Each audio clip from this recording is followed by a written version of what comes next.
కాంగ్రెస్ నేత ఒంటేరు ప్రతాప్ రెడ్డి ప్రగతి భవన్లో సీఎం కేసీఆర్ తో భేటీ అయ్యారు. రేపు కేసీఆర్ సమక్షంలో టీఆర్ఎస్ లో చేరనున్నారు. 2014-2018 ఎన్నికల్లో గజ్వేల్ నియోజకవర్గం నుంచి కేసీఆర్ పై పోటీ చేసిన ఒంటేరు రాజకీయ భవిష్యత్తుపై గులాబీ బాస్ నుంచి హామీ పొందినట్లు తెలుస్తోంది. మరి దీనికి సంబంధించిన మరింత సమాచారం మా ప్రతినిధి కళ్యాణ్ మనకు అందిస్తారు. కళ్యాణ్. సంధ్య తెలంగాణ రాజకీయ వర్గాల్లో ఆసక్తి రేపే పరిణామంగా మనం దీన్ని చెప్పుకోవచ్చు. గత ఎన్నికల్లో గజ్వేల్లో సీఎం కేసీఆర్పై కాంగ్రెస్ అభ్యర్థిగా పోటీ చేసిన ఒంటేరు ప్రతాప్ రెడ్డి టీఆర్ఎస్ పార్టీలో చేరేందుకు రంగం సిద్ధమైంది. ఈరోజు ఆయన ప్రగతి భవన్లో సీఎం కేసీఆర్ను కూడా ఇప్పటికే కలిసి చర్చించినట్లు మనకు తెలుస్తుంది. దీనికి సంబంధించి ఇంకా అధికారికంగా ఎలాంటి ప్రకటన రానప్పటికీ రేపు ఆయన అధికారికంగా టీఆర్ఎస్ పార్టీలో కేసీఆర్ సమక్షంలో చేరేందుకు రంగం సిద్ధమైంది. ఈరోజు ఒక దఫా ఆయన కేసీఆర్తో చర్చించినట్లు తెలుస్తుంది. కేసీఆర్ నుంచి కూడా రాజకీయ భవిష్యత్తుపై ఒక స్పష్టమైన హామీని ప్రతాప్ రెడ్డి తీసుకున్నారు. రాబోయే ఎమ్మెల్సీ ఎన్నికల్లో కావచ్చు, లేదంటే ఆ తర్వాత నామినేటెడ్ పోస్ట్ కావచ్చు, ఏదో ఒకటి ఇచ్చేందుకు సీఎం కేసీఆర్ అంగీకరించినట్లు తెలుస్తుంది. దీంతో ప్రతాప్ రెడ్డి టీఆర్ఎస్లో చేరడం దాదాపు ఖాయమైంది. గత ఎన్నికల సందర్భంగా అంటే 2014 ఎన్నికల్లో ఆయన టీడీపీ అభ్యర్థిగా సీఎం కేసీఆర్పై అప్పుడు పోటీ చేశారు. కేవలం స్వల్ప మెజార్టీ 20,000 మెజార్టీతో మాత్రమే ఆ సందర్భంగా కేసీఆర్ గెలుపొందారు. ఆ తర్వాత మొన్న జరిగిన ఎన్నికల్లో కూడా 2018 ఎన్నికల్లో కూడా గట్టి పోటీ ఇస్తున్నారనే ఒక ప్రచారం పెద్ద ఎత్తున జరిగింది.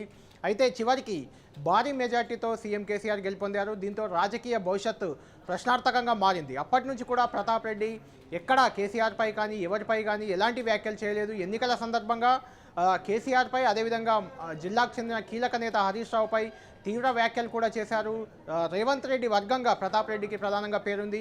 రేవంత్ రెడ్డితో పాటే ఆయన 2018 ఎన్నికలకు ముందు కాంగ్రెస్లో చేరారు. గజ్వేల్ టికెట్ పొందారు. గజ్వేల్లో గట్టి పోటీ ఇస్తున్నారనే ప్రచారం కూడా పెద్ద ఎత్తున జరిగినప్పటికీ అలాంటి పోటీ ఏది కూడా చివరికి ఇవ్వలేకపోయారు.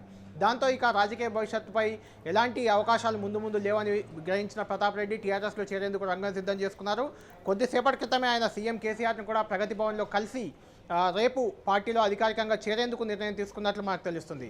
ప్రతాప్ రెడ్డి విషయం ఇలా ఉంటే కాంగ్రెస్ పార్టీలోని మిగిలిన నేతలు కూడా ఇదే రకమైన వైఖరితో ఉండడం కాంగ్రెస్ పార్టీలో ముఖ్యంగా చర్చనీయాంశంగా మారింది. ఇప్పటికే కాంగ్రెస్ వర్కింగ్ ప్రెసిడెంట్గా ఉన్న రేవంత్ రెడ్డి గత ఎన్నికల్లో కొడంగల్ నుంచి ఘోర పరాజయం పాలయ్యారు. అప్పటి నుంచి ఆ తర్వాత ఎప్పుడు కూడా ఆయన మీడియా ముందుకు పెద్దగా రాలేదు. ఒకే ఒకసారి మీడియా ముందుకు వచ్చి తాను ప్రజలకు అందుబాటులో ఉంటానని చెప్పేందుకు మాత్రమే పరిమితమయ్యారు. టీఆర్ఎస్పై ఎలాంటి విమర్శలు చేయలేదు. ఆ తర్వాత 2 ఏళ్ల పాటు మీడియా ముందుకు రాను, మీడియాతో మాట్లాడనంటూ కూడా కాంగ్రెస్ వర్కింగ్ ప్రెసిడెంట్ హోదాలో ఉన్న రేవంత్ రెడ్డి ప్రకటించడం కాంగ్రెస్ వర్గాలనే విస్మయానికి గురిచేసింది. ఇక జగ్గారెడ్డి మొదట్లో టీఆర్ఎస్ ఎమ్మెల్యేగా గెలుపొందారు. ఆ తర్వాత టీఆర్ఎస్ నుంచి కాంగ్రెస్లోకి వెళ్ళిపోయి సీఎం కేసీఆర్ అదేవిధంగా హరీష్ రావు టార్గెట్గా ఆయన రాజకీయం చేస్తూ వచ్చారు. దాదాపు గత 10 ఏళ్లుగా కూడా ఆయన రాజకీయం మొత్తం కేసీఆర్ హరీష్ రావుకు వ్యతిరేకంగా సాగుతూ వచ్చింది. సమయం దొరికినప్పుడల్లా టీఆర్ఎస్పై కేసీఆర్పై ఒంటికాలితో లేచే జగ్గారెడ్డి మొన్నటి ఎన్నికల్లో స్వల్ప మెజార్టీతో గెలుపొందారు. అయితే గెలుపొందిన తర్వాత ఆయన వైఖరిలో స్పష్టమైన మార్పు వచ్చింది. నియోజకవర్గ అభివృద్ధి తనకు ప్రధానం, కేసీఆర్పై ఎలాంటి విమర్శలు చేయను, సంగారెడ్డి నియోజకవర్గానికి కేసీఆర్ను ఆహ్వానిస్తాను, ఆయన సన్మానం కూడా చేస్తాను, నియోజకవర్గ అభివృద్ధి చేసుకుంటానంటూ చెప్తూ వస్తున్నారు. ఈరోజు కూడా అసెంబ్లీలో ప్రమాణ స్వీకారం చేసిన వెంటనే జగ్గారెడ్డి ఇదే రకమైన వ్యాఖ్యలు చేశారు. కేసీఆర్పై ఎలాంటి విమర్శలు నేను చేయబోను, నాతో పాటు మిగిలిన కాంగ్రెస్ నేతలు ఎవరు కూడా ఎలాంటి విమర్శలు చేయొద్దని చెప్తున్నానంటూ కూడా ఆయన ప్రకటించారు.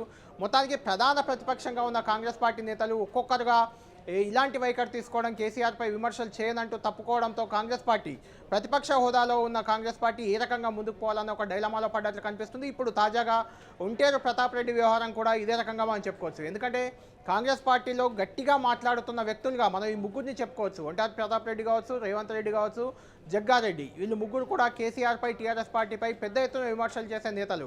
వీళ్ళు ముగ్గురు కూడా ఒక రకంగా మాటలను ఆపేయడం అంటే అస్త్రసన్యాసం చేయడంగానే మనం చెప్పుకోవచ్చు. దీంతో టీఆర్ఎస్ పార్టీని ఏ రకంగా ఎదుర్కోవాలన్న డైలమాలో కాంగ్రెస్ పార్టీ పడిపోయింది. ఇక టీడీపీ విషయానికి వస్తే టీడీపీకి గత ఎన్నికల్లో 2 ఎమ్మెల్యేలు గెలుపొందారు. అశ్వారావుపేట నుంచి మెచ్చా నాగేశ్వరరావు, సత్తుపల్లి నుంచి సండ్ర వెంకట వీరయ్య గెలుపొందారు.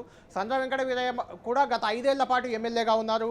ఆయన టీఆర్ఎస్పై కేసీఆర్పై ఆయన కూడా పెద్ద ఎత్తున విమర్శలు చేస్తూ వచ్చారు. ఆయన కూడా టీడీపీలో ఉన్నప్పటికీ ఆయన రేవంత్ వర్గం నేతగానే మనం చెప్పుకోవచ్చు.